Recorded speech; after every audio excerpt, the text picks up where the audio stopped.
For the third year and counting, Richard Skipper has been celebrating the artists you love. Richard Skipper is all about celebrating life, art, and his guest body of work. Please join us while he showcases these diverse and talented individuals. Here's Richard Skipper.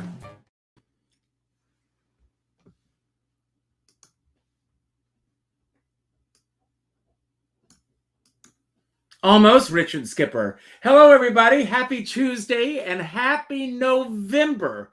I know every year at this time, I always say this, how did this happen? It seems like the years just get faster and faster and faster. I hope you all had a great Halloween. I did. I did something last night that I have not done, and I have been in New York for 43 years. And last night, thank my husband, who's a landscape architect, one of his clients got us VIP tickets to go into the VIP section to see the Greenwich Village Halloween parade. And we stayed until it started to rain, and then we left. But it was an incredible evening, and we had the time of our lives. Those of you who saw me, I was dressed in blue. People were asking, who are you? Are you a Smurf? Are you a grape? What are you? I said, I am just Vote Blue. That's all it was. I was Vote Blue. And it turns out that his wife is the Treasury chairperson for Kathy Hochul, who is running, of course, for the governor of New York. So it was a right move for me to make last night. So as you can see, our word of the day is growth. And today is all about growth. I am so excited about our guest today because there are so many things that I want to talk about. And I want to begin by thanking Rose Apuzzo. Rose is I would say, one of my very best friends. And it was Rose who read an article about our guest, Debbie Williams, and said, you have to have her on the show. Rose reads these articles and she reaches out and she makes these suggestions. I read the article and it was a no-brainer. And once I read about Debbie, I wanted to have her on the show. And we're going to talk about her life, her career, and her body of worth, which I want to celebrate. But I wanted to share something with you before I bring Debbie on. So, I'm going to bring her on. So that we can talk while I'm talking about this. Hello, Debbie. Welcome to the show. Hi, Richard. How are you? Yes, I wanted to share a story because I made for me, it was a difficult decision because I have been on Twitter for a long, long time. And I made the decision today, number one, for everyone who's watching, to leave Twitter. And I left Twitter because of comments that Elon Musk made. It's one thing to have an opinion, and I am all open for everyone to have their own opinion.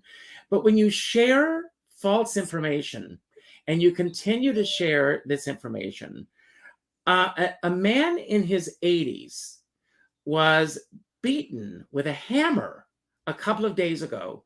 And the owner of a major platform where some people get their news, by the way, sent out false information yesterday.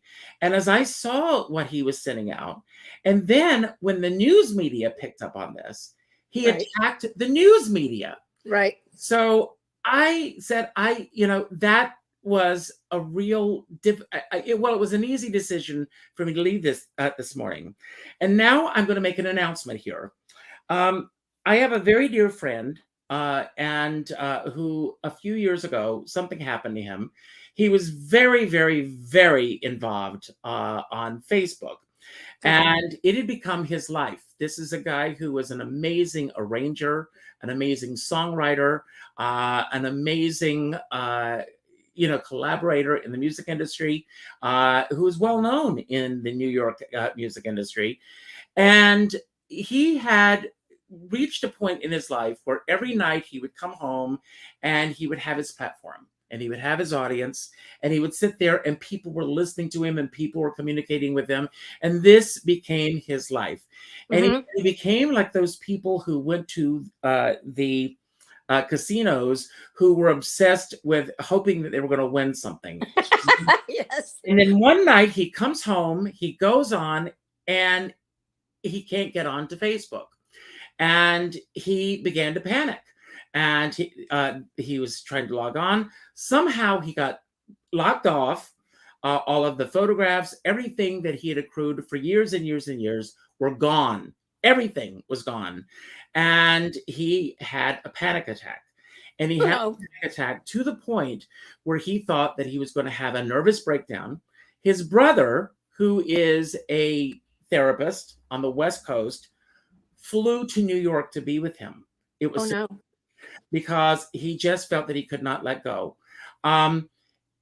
I realize that it has become such a major part of my life for such a long time since I got on Facebook. Right. I made the decision today that on December 1st, I am deactivating my Facebook account. Wow. I'm leaving Facebook. I want to get back to what my life was like before. I will still do other aspects of my life, but I want to get away from this. And I want to ask you, you said to me before we went live that you don't really utilize these two platforms that often.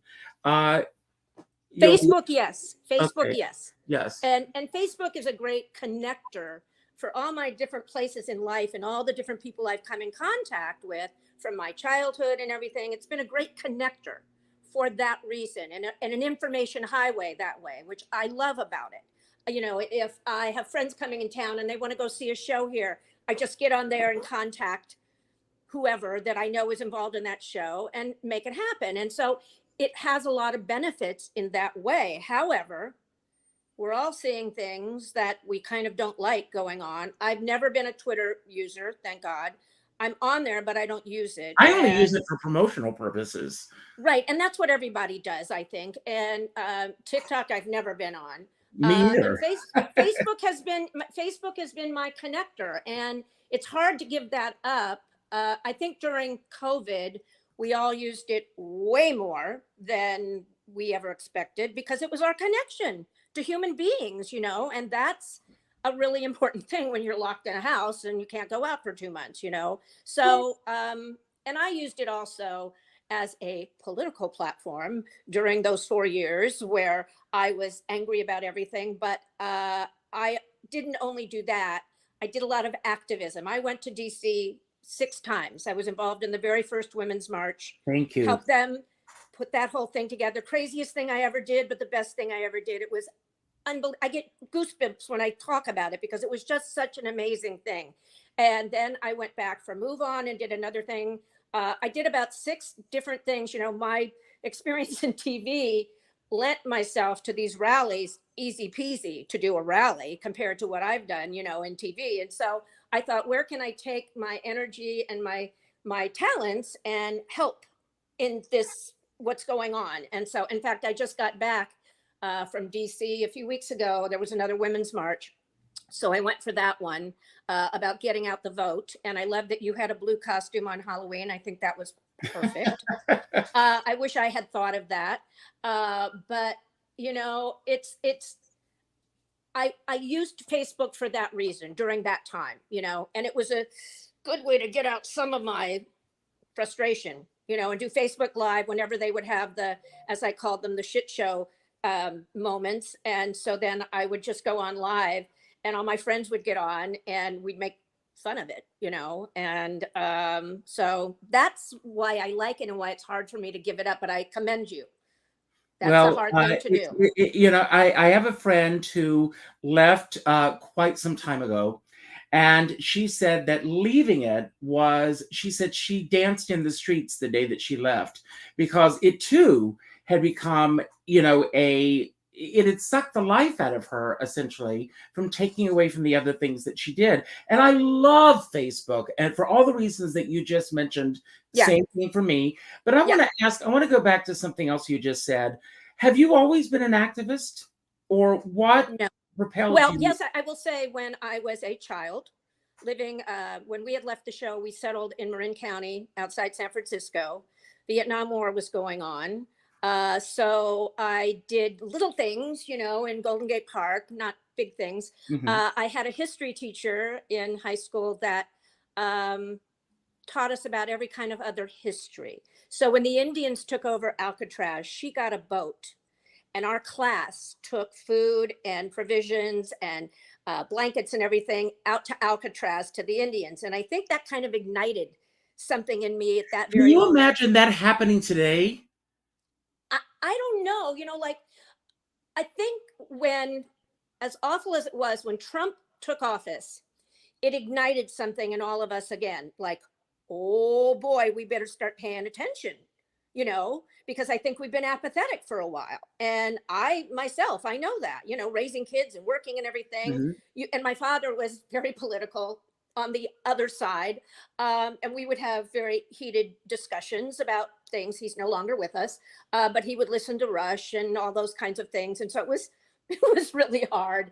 And we had many discussions about politics. And I said, I don't even want to talk about it, Dad. I don't like politics.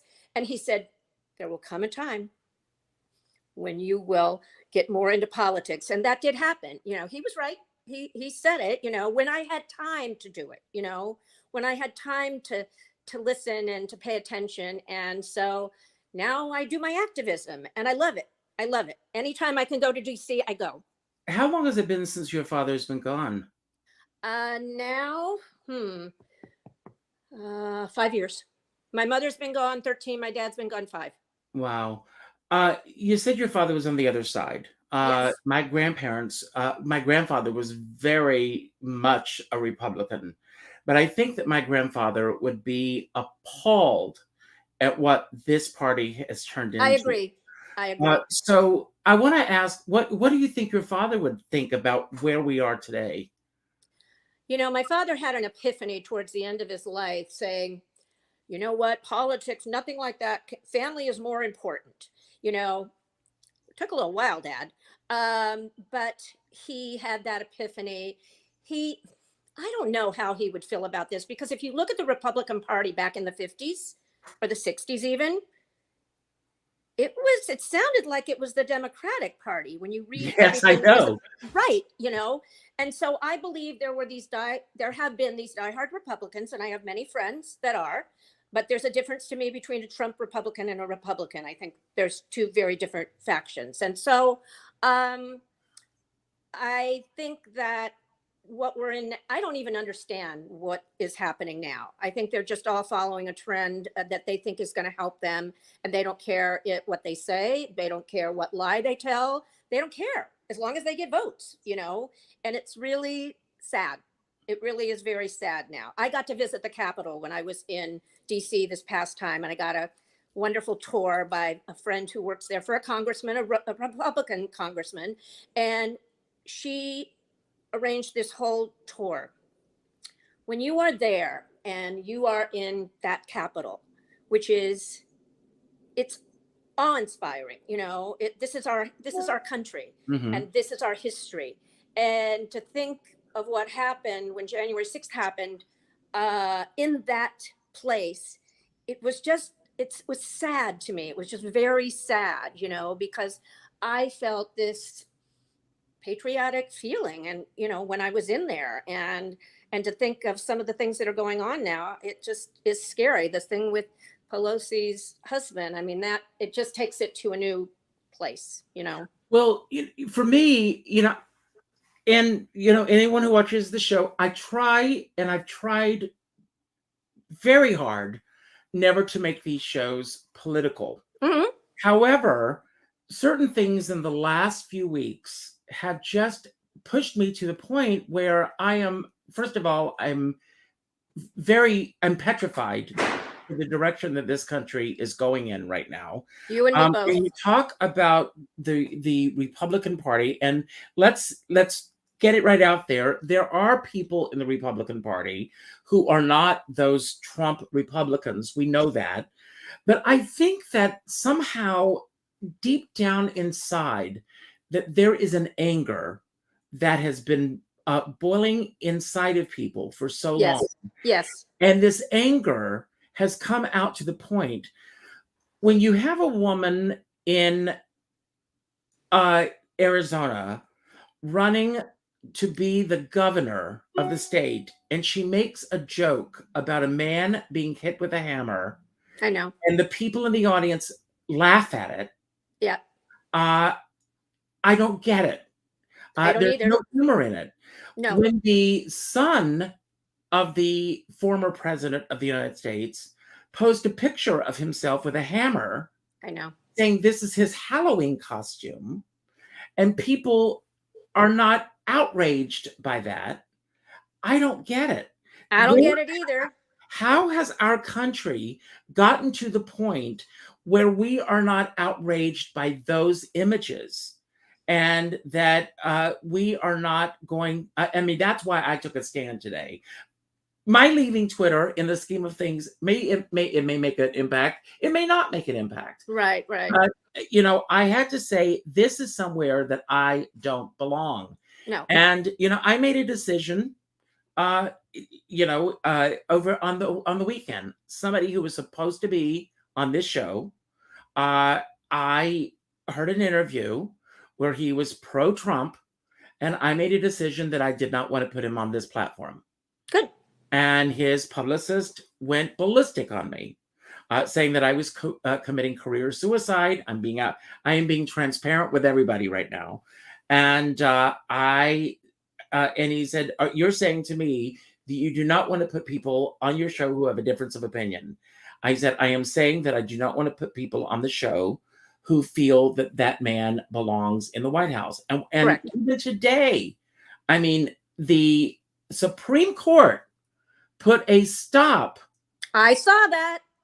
On I saw that. What is going on? I saw that, and you know, it's I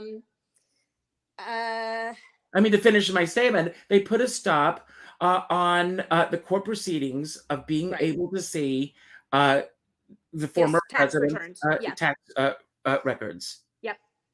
It's I mean, where do we go now if the Supreme Court is now a partisan kind of a thing?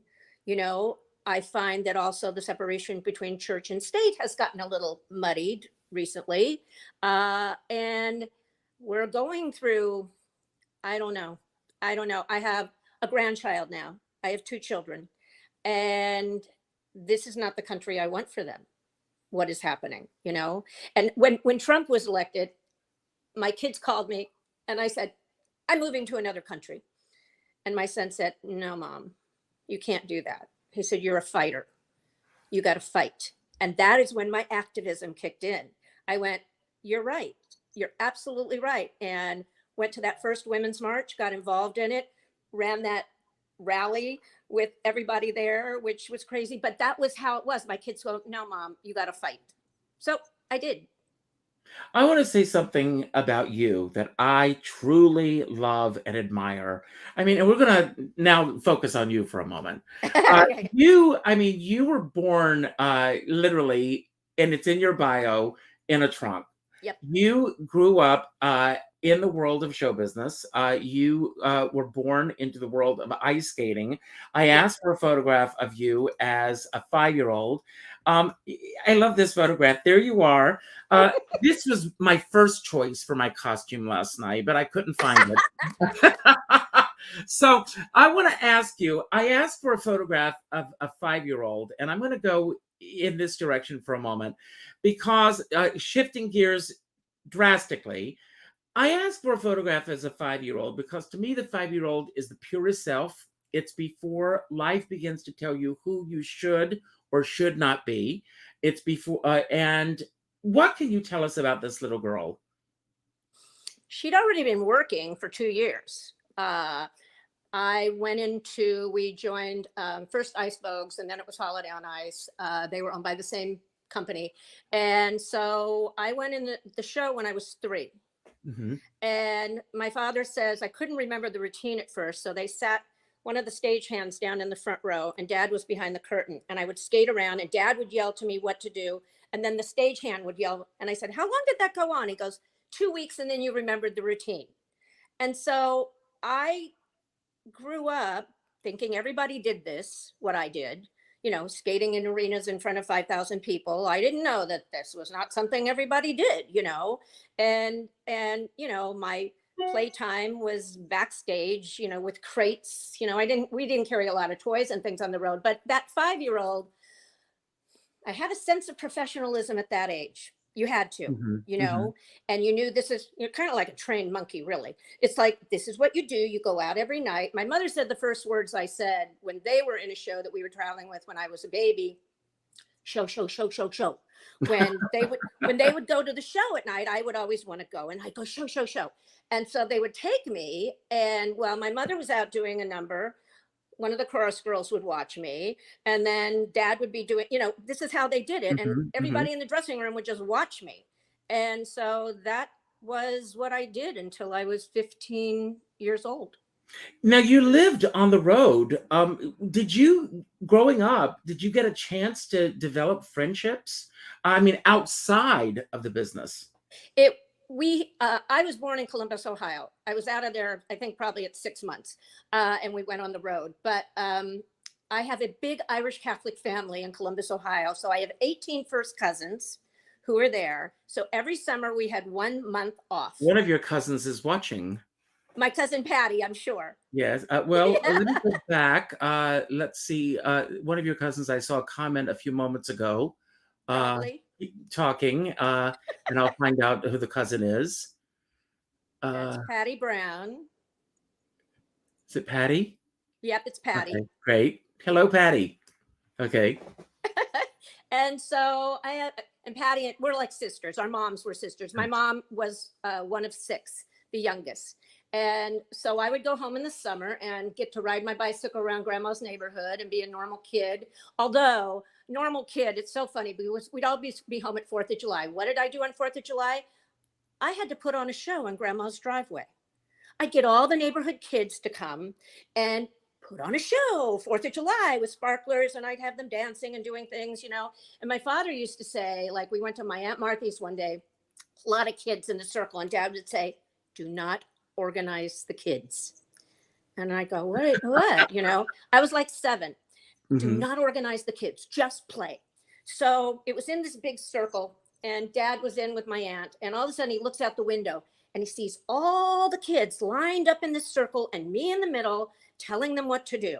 And he's like, when does this, and that's how I played, I was inept at playing. I was always doing a show, and it lent to creativity. God knows, when you're in a backstage and you want to play, you've got to find things to play with. So wardrobe crates and pulling tricks on the chorus girls, with a rubber glove behind this was my favorite thing, rubber glove on a hanger, and then when they come off to do a quick change, put the glove through and it would touch them and they'd scream. And that was my playtime. Did it always feel like playtime when did it ever feel like work to you? Rehearsals, which I hated. When we would go, like we did our school, we did a correspondence school, and my dad taught me through the 3rd grade. My mom taught my brother through the 2nd. I needed to depart from my father a little bit. It was 24/7, our family, And so a chorus girl on the show had a teaching degree. So then that's how we did school. We do it in the room, this correspondence course, and then we'd go to rehearse. School at 10 o'clock in the morning for about 2 hours. And then we would rehearse. I hated rehearsal, hated it. Because here's why I hated it, Richard. The lighting sucked. Where's the spotlights? The lighting in arenas is just... It's all about the colored lights. Right, and so when you're in an arena in the daytime and daytime light is coming in, ew, and it's gray and it's ugly. And so it was just so boring to me. I hated rehearsal. And it was always about learning something new. And dad was a bit of a taskmaster, and I would get this every once in a while. If I couldn't land a jump or something, he'd go, don't give me that look.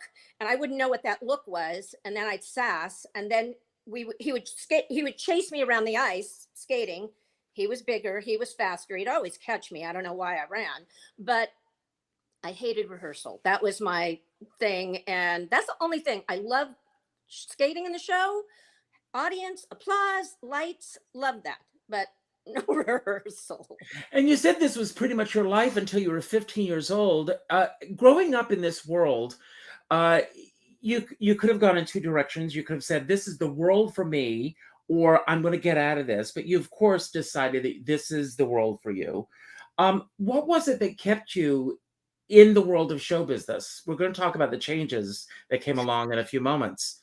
I got to go to real school when I was 15. Had never been in a real school in my life with children my own age. That was different. You asked, did I make friends? You know, we always made friends in different towns, but it was like, make a friend, bye-bye, go to the next town. You know, we played for a week in each town. Did you keep in touch with them? Like, did you correspond with them? Or was that the Yeah, end I of had it? pen pals. Like, I had a lot of kids that wrote me who would come to the show. So I had, you know, I would write them back and everything. You know, a lot of little boys wrote me, and I would write them back. And but as far as close friends, there were a few kids in the show whose parents were in the show. They weren't in the show like we were, but they traveled on the road. So I had a group of like 5. Of course, I was the leader of the group, you know, and we would play backstage and everything. And that was about it. And, you know, it's a small group when you start talking, you know, like there's another woman who's a friend of mine, Melanie Cook, and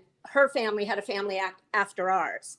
And we talk about that, you know, like we're a very small group of people who did this, you know, we don't have a lot in common as a childhood with them, but went to real school, got second lead in the play immediately, because we also did summer stock in the summer sometimes, Richard. My father had us doing summer stock. So sometimes that month off wasn't a month off. We did Music Man in summer stock, and my brother was Winthrop, I was Amaryllis. Dad had us working all the time. And so when I left, I went to Sun Valley, Idaho, had the time of my life, lived like a normal person, no show business, although I did skate there and I taught there. And a friend of mine was putting a show together with Peggy Fleming to go to Europe and said, do you want to do this? And I hadn't been to Europe yet. I was 19. Yes. So there were 4 girls and 4 guys, and we went with Peggy and we did this tour of Germany. And I met a choreographer on that show that became the choreographer on the Donny and Marie Show, Bob Paul. Right. He said, do you want to come do this? And I went, I don't want to live in LA. And I really didn't want to skate much anymore, but I thought, hey, this is a good way to learn about something else in life. So I went and did the Donny and Marie Show as a skater dancer, the Ice Angels. I remember. Right? Oh, yes, I was an Ice Angel, and I was there, you know, for all those years. And then when it ended, I had met people in production, and I transferred over in production because it seemed so much more collaborative to me, you know, and it wasn't about this. It wasn't about all these things, you know. I was a part of a group all working together to create a show. And I love that. So that's how that transition happened. And this goes back to what I started to say earlier about what I really love about you is that when you became pregnant with your son, Yeah. he was your first priority in your life. Yeah. Yep. And everything in your life changed to make Yes. him the number one priority. Yes. I mean, it's so unusual for a lot of people in this business. How were you able to really make that shift? I mean, obviously the love is there, but to really compartmentalize your life, and God bless you for making that decision. In my 20s, I had always wanted children. Okay. So I didn't have him till I was 31. And I had always, during my 20s, I was producing. I was working on Kasems' America's Top 10 that was on the air. So I produced that show, and I produced other shows for them. So then come along the time I get pregnant with Taylor, I thought, I can't spend my life in editing. I don't want to be in an office every day, but I am the kind of person I need to work somewhat, you know, this is what I've done my whole life. And so my husband at the time, Scott, said, you have your DGA card. And thanks to a friend of mine who talked me into getting that card long before I ever used it, 5 years before I used it, he said, why don't you stage manage, you know? And I knew some directors as well. So certain directors at the time, Jeff Goldstein, Paul Miller, they gave me opportunities, you know, to come in. And there were not many women doing it at that time. And if you were a woman that did it, you moved up to being an AD in the booth right away. And so when I started doing it, I didn't like it in the beginning. I was like, I don't know if I like this. But then I decided to become a lead. There were no women leads. There still are not. And so once I did that, and I could take in the entire show, because when you're a lead on a, you know, and I started doing the award shows and the specials and everything. And when you're a lead on that show, the director is far away in a truck. and you have to be him on stage. You're his eyes, you're his ears. You have to communicate with all the departments and everything. And it felt very comfortable to me. Well, I want to go there for just a moment. What gave you the training for that? Because, I mean, you became the go-to person for this. But, well, here's the deal. I got the opportunity to work with some of the best guys in the business, okay? The best. I mean, I was working with stage managers, David Wader, Dempsey Nelson, Kenny Stein. These were the guys, you know? So I'm an observer. I would just watch and learn and watch and learn, you know? And so when I finally got the opportunity to do my first show as a lead, it was a producer that said, okay, we want you to do this. And I was like, ooh, you know, but to me, everything is logic. Everything is logic, you know, in our business, not in my life. I have no logic in my life, but everything is logic. And so I thought, we had major set moves and setups and everything. And I will say that first show I did, it all came off. Everything worked. Did I really know what I was doing? I don't think I really did, knowing what I know now, you know, but I did it. And so once you do it like that, you get the confidence. And then around that time also, I worked with a man, Jerry Lewis, and my son was 2 the first time I worked on the telethon. And then one year they said to me, we want you to be with Jerry. And I was like, no, no, no, no, no, no, no. I don't want to be with Jerry. He was intimidating, you know? So they said, no, we want you to be with Jerry. And I was like, oh. So we do this first telethon. I think it was, how old was my son? 89, I think. And we do this whole telethon together, 24 hours, you know, him, it was 23. And after it, he said to me, I never want to do this without you. And I was like, So that was a confidence booster for me, because I thought if I could tame Jerry Lewis. Let's go there for a moment. Yeah. What was it that made him say that? What was it that you brought to the table? I'm very attentive to talent and watching their every move. I also think like a performer, okay? In my background, I think like a performer. So if I could think ahead of knowing what that person needs in that moment when you're on live TV. That's part of my background. Your background, your upbringing. Right. And so I think that I was 5 steps ahead of him in what he needed. And he loved that. Plus, I have a really stupid sense of humor. Okay. My son says I have the sense of humor of a 13-year-old boy. And Jerry and I connected on that.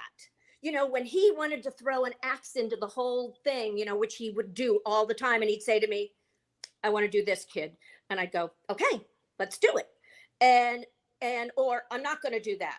And so it was funny because he would always try to make me laugh. If there was an act he didn't like on stage, he'd say something to me or give me one of his Jerry looks, and I would break up. And this was our little repartee with each other, and it worked. And I did 25 years with him. Amazing. Yeah, it was. And we became friends, you know, as crazy as, and Jerry can be crazy in every way, which I adored. Sometimes he could be, you know, sometimes he would pull things on me and I go, don't do it. Do not. He would back off, you know, and he'd always write me a little apology note. If he messed up with me, he'd write me an apology note the next day. I'd get it on his little thing, you know, and I go, okay, finished, done, moving on. That's how we were. And I think there was a mutual respect too, I think, you know, because he grew up in show business, you know, he was a kid, you know, and parents performing in the Catskills, you know, it was very similar in a lot of ways. So I understood him, and I had a difficult father. So I knew how to handle that difficult man at times because of my difficult father. So that, I think that helped too. For you. You said earlier that when that first thrust into the spotlight, I'm going to call it, happened for you, and you didn't, I mean, I believe it, you know, if you just fake it and make everyone believe that you know what you're doing. Right. What were those fake moments that you were faking to get through those moments, if you know what I'm saying to you? I do, you know, like Well, here's the thing. When you're a producer, you can fake it, okay? When you are a stage manager on a live show with set moves and people and the whole thing, you can't really fake it, Richard. You have to be on your game. Mm-hmm. The only fake I think that I did was I felt I looked a little too feminine. So in the very beginning, I'd wear a baseball cap and I'd wear my cowboy boots. That was my way to, I don't know, not butch myself up, but just make myself look a little, Okay. and Right. I had long hair, and I got over that, in a year or so, I just went, no, this is me. This is who I bring to this party. And the biggest thing I wanted to do was to earn the respect of all the people I worked with.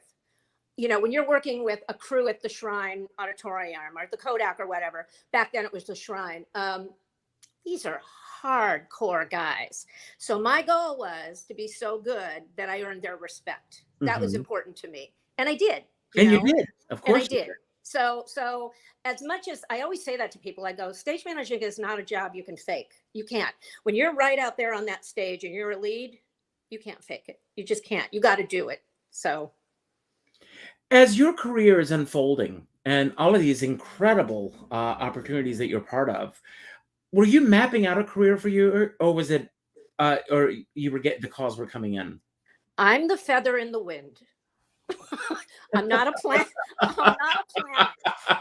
Honest to God, I go where the wind takes me. It's like I say to young people coming into our business, and they'll have this idea of what they want to do. And I go, just release that a little bit, because sometimes things take you to places you don't expect. Certainly this career I had as a stage manager, it took me to a place I didn't expect. That was not in any kind of thought process in my brain. And so I just kind of went. And then when you're working in freelance, you start getting connected to certain directors. And I got to work with, oh my God, such great directors. I mean, Bruce Gowers, the master of music, shooting music, brilliant guy. I got to work with Bruce on so many shows. He was also the director on Idol in the beginning. I got to work with Jeff Margolis, who wow. so many Oscars, I got to work with really, and Paul Miller, who helped me in the beginning. I got to work with really great people, and you learn every time you work with somebody like that, you learn something new, and so I had wonderful opportunities to work with really great people. But at that time I was that girl, and there weren't many. They were in the truck, but they weren't on the stage. So I want to compartmentalize a couple of things. Number one, is there any particular producer that you've worked with that you feel has truly shaped you? Producer. Boy, I've worked with so many. George Schlatter. I did so many shows with George. And, George was an impresario. He came from show business background. And I always loved working with him because he had that kind of he was Mr. Showbiz, and creative. When you worked with George in his production office, which he still has on Beverly Boulevard, you went in there and nobody was on a computer. Everybody sat around the table. All the writers sat around the table in this big, George loved it. And everybody was throwing out ideas, and it was that collaboration kind of thing. I love that. That's wonderful. And that was what it was like then. Nobody was in their office far away on a computer. George wanted everybody in that room. That was the process, and that to me is what show business should be about, Thank you. all those Absolutely. guys all those guys, Gary Smith, George, Dick Clark. I worked with Dick on a ton of shows, Mr. Hands-On, and those guys were very different producers back then in those days. They all came from show business background. They weren't a lawyer. They weren't a this, they weren't a that. They came from show business backgrounds. And I'm really grateful that I got the opportunity to work with all those guys, and I still see George. He's amazing. I talked to Jeff Margolis on the phone. We all stay connected, on Zoom and everything. But those were people that really shaped my career. Well, what do you think is the biggest change that's happened in the business the business has changed a lot since you went into this. All these, the 40 years, the business has changed drastically. What are the changes that you really love that have changed in the business, and what are the things that you just go, oh, God, I wish it was go back to what it was? Well, like I said about the collaborative, kind of thing. I mean, I worked with another producer, Chris Beard, Mm-hmm. and I mean, Chris, if you had an idea and you were live on the air, we did it. That was Chris, because his brain never stopped working. I will say when our Idol producers came over, Nigel Lithgow and Kenny Warwick, they were from that old showbiz background, and so they had both been dancers and choreographers. And Nigel had that same kind of thing that George had, where he didn't care if he had an idea and we're live on the air and we're in a commercial, we did it. I mean, you hung on by your teeth sometimes in getting that show on the air and off the air, Mm-hmm. because there was always a creative process happening. But I believe that gave the show the energy it had, because we never knew what was going to happen. Mm-hmm. We just had to facilitate it when it happened, and that's why Bruce Gowers was so damn good. Bruce doesn't write a note in his script. He just off the top of his head just goes, Oh, I love that. and that's, I don't know how, but that's how Bruce did the show. And so, that's, those kind of producers are people that I think I gravitated to and I loved. You got an idea, you want to do it right now, let's do it. That's fun. We did a thing one time where we were doing a happy birthday thing, and we had, it was a Motown number. It was a happy birthday Motown or something. And all the kids had to rehearse this group number, which they hated.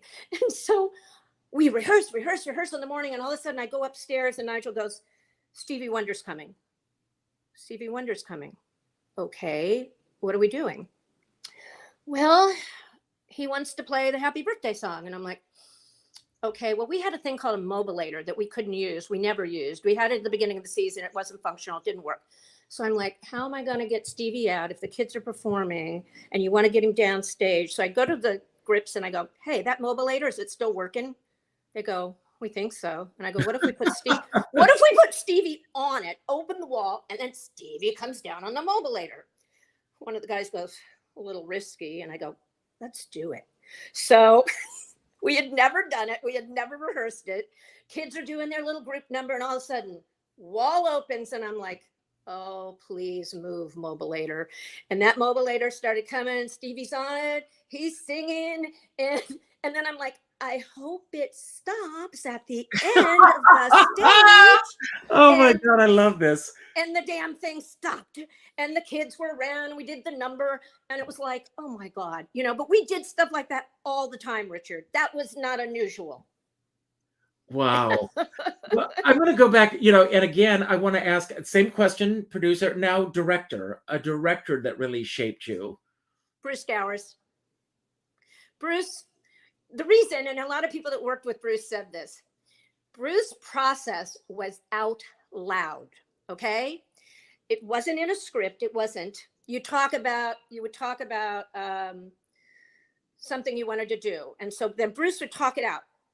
And so his process was so out loud that all of us who worked with him learned so much, because Bruce's process, I mean, one of his ADs, she's a director now, my friend Sandy Restrepo, and she says the same thing. Bruce was that guy that when you're working with him, his process of doing something is so out loud and you're just listening and going, okay, I'm learning all this right now, And Mm-hmm. so I would, in that way, and I worked really closely with Bruce for many, many years. I would say it was Bruce. Now, I remember watching on Golden Pond Live with Julie and Christopher Plummer, and which I loved, and then ER Live, and and reading your bio and seeing that you were right there in the midst of all these. Were you the go-to person when these productions were going to be going live? At that time, I mean, I got the opportunity. We did ER Live, and my friend, sorry. That's Julie Andrews now. Oh. I'm back. Okay, you're back. What was I going to say? Yes, I became the go-to on all of those because I did ER, and David Waiter was the lead, and there were only 4 of us. And ER was a trip. That was a trip to do live. You know, we were actually, you're in that hospital. You know, when you're shooting film, you're shooting a scene. We were in that hospital for 2 weeks, very claustrophobic. And air conditioning doesn't work the same way as our air conditioning does on stage, you know. So there were a lot of things. George Clooney was so afraid of remembering his lines that every day George would come in with a script that got smaller and smaller and smaller until the day of the show. It was like a Barbie script. I swear to God, it was that big. And he used it as, you know, just a prompt to have for security, you know, but we all dressed up as doctors and nurses. So we're in those scenes in ER. And that was how we cued people. You know, you walk in and you put a tablet down on Laura's desk and that's her cue to talk. Or I was in an operating room standing at the operating table. And then when the cue came, I'd say, bag 'em, the scene would start. So that's how we did ER, which was a trip. It was an absolute blast. And we got to do it 2 times because it went like a race, you know, horse. And so after that, when George decided to do Failsafe, which was on CBS, it was a live TV movie, 2-hour live TV movie. David was supposed to do it and then he couldn't. And so he passed it along to me.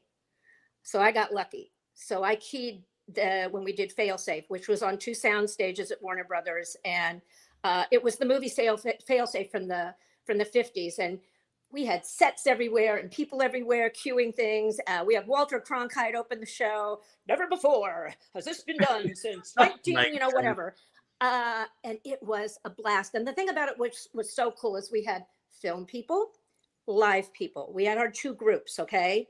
The closer we came to the actual show live, we would take over. You know, we were always in there doing everything, but slowly live would take over. And it was a blast because we speak a different language on a lot of things, but we speak the same language somewhat. And so it was one of those big collaborative things that you just go, how lucky am I to be doing this? You know what I mean? Same on Golden Pond, you know, with Chris and Julie, that was like the best. Best. What a great special.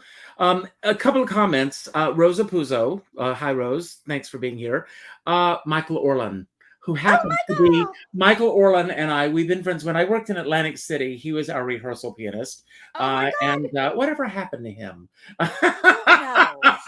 He seems to be away somewhere, not doing anything. I know. I love Michael Orlan so much. Me too. How long have you and Michael worked together?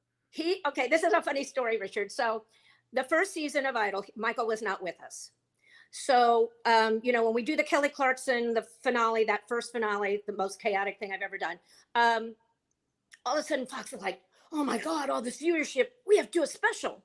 So they decided we were going to do a special in Vegas. Okay. There was Michael will know his name, I'm not going to mention. We had a musical director at that time. Things weren't working out, okay? But I think he had hired Michael. So Michael became our accompanist in the rehearsal hall. And oh my God, things were going wrong and everything. Well, everybody fell in love with Michael, everyone. And then Michael came on. So that was after season 1. Then he started season 2 with us.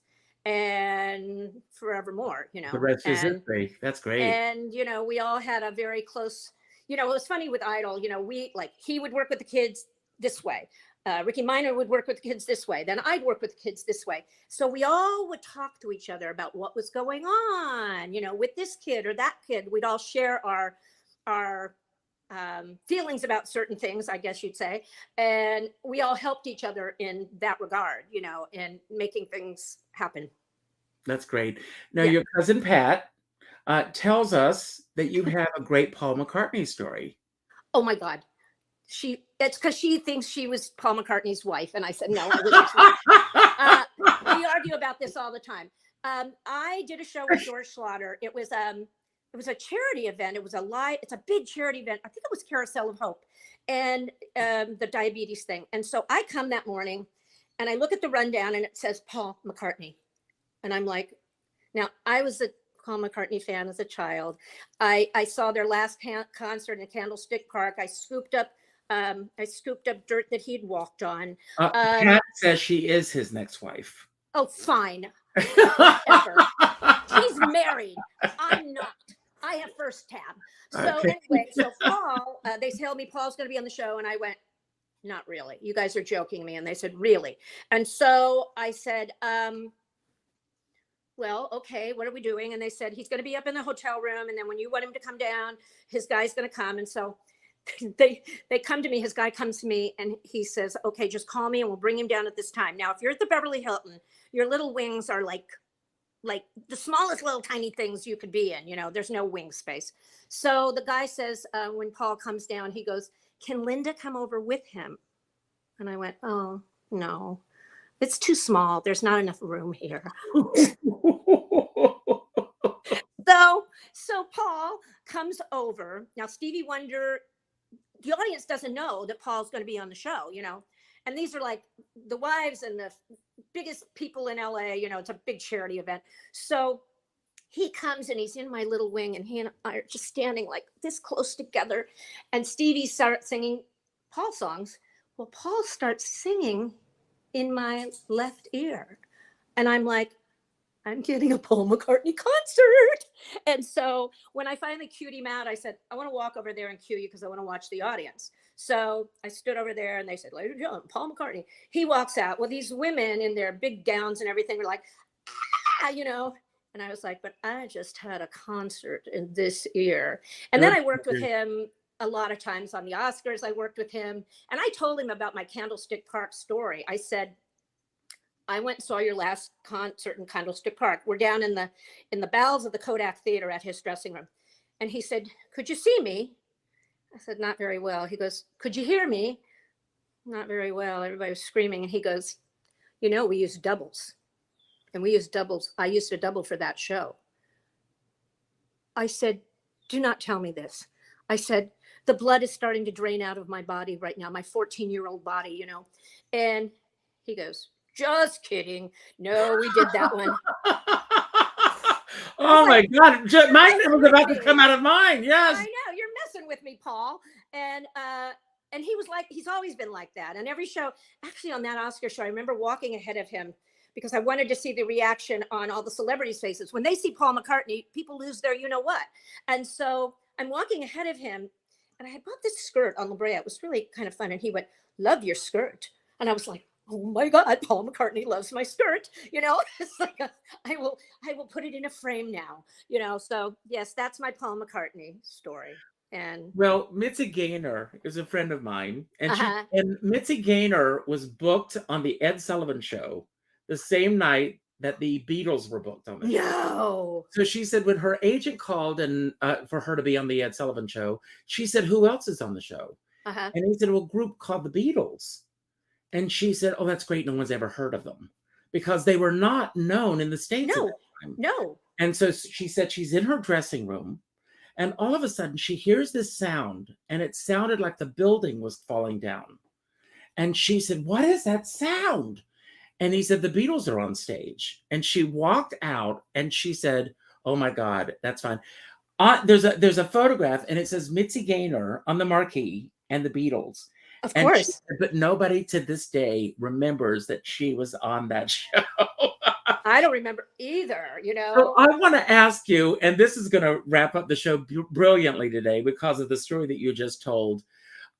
You have had this amazing career working with so many incredible people.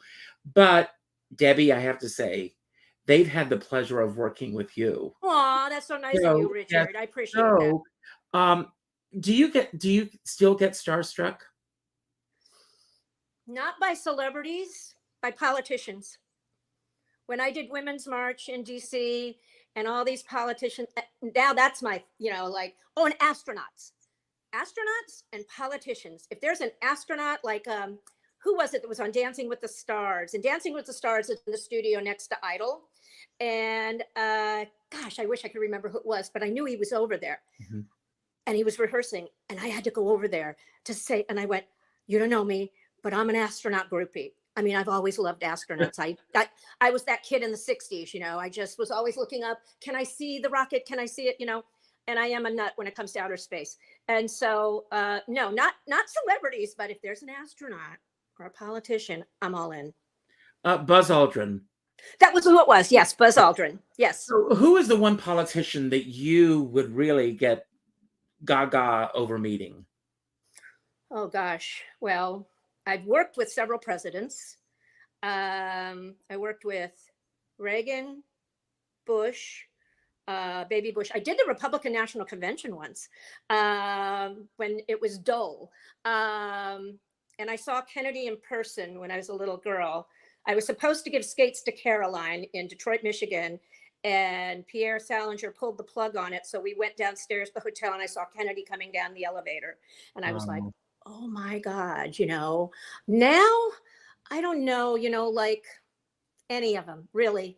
I mean, I got to go and meet Al Franken. My friend Sandy was friends with Al Franken because she had worked on SNL. So the day before the inaugural, we went and visited Al Franken in his little office.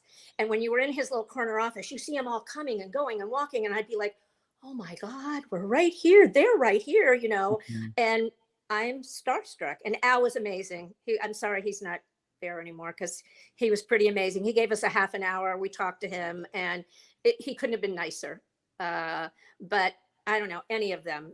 I'm awestruck by what Wow. they do. The ones that do the good stuff, not the ones that do the bad stuff. That's right. Well, I'm Yes. telling you, Debbie, I'm starstruck today with you. Thank you, No, Richard. thank you for saying yes. Thank you for being Oh here. no, I'm I honored. Are don't you know if it's kidding? PC for me to say this, but I'm in love with you.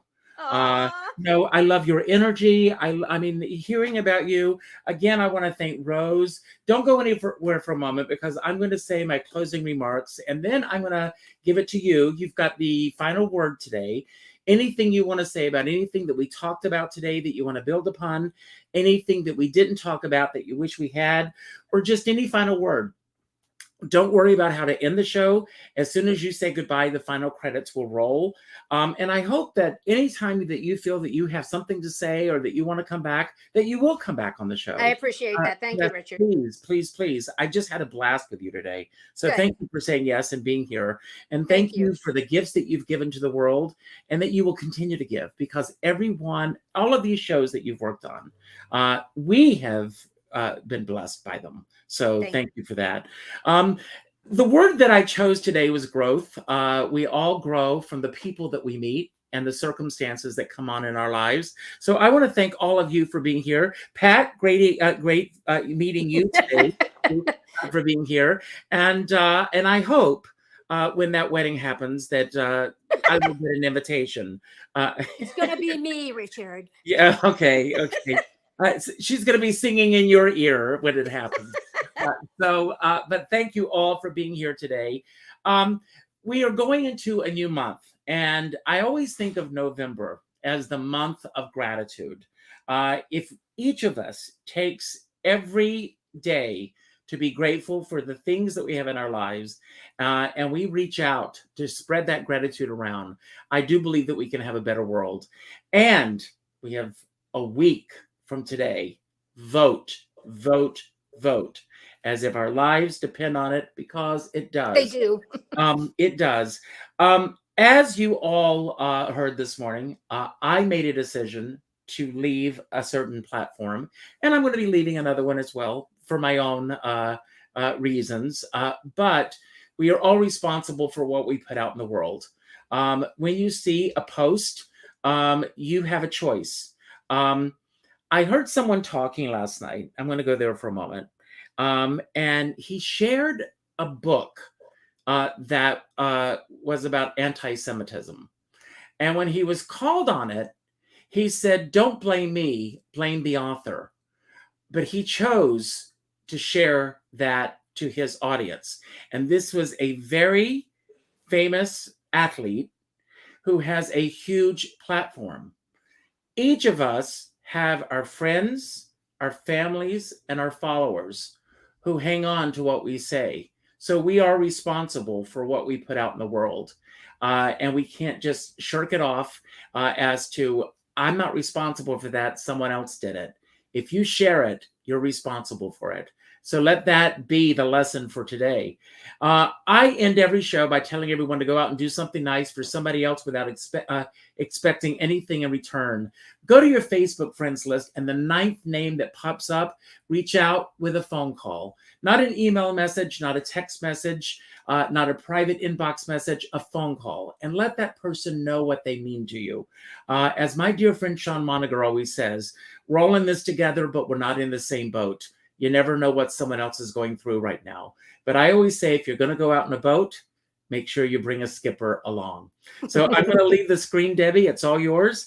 And again, I hope that you'll come back sometime. Please stay in touch. And thanks. I would love it. I would love it. No, I appreciate it. You know, and I have to say something.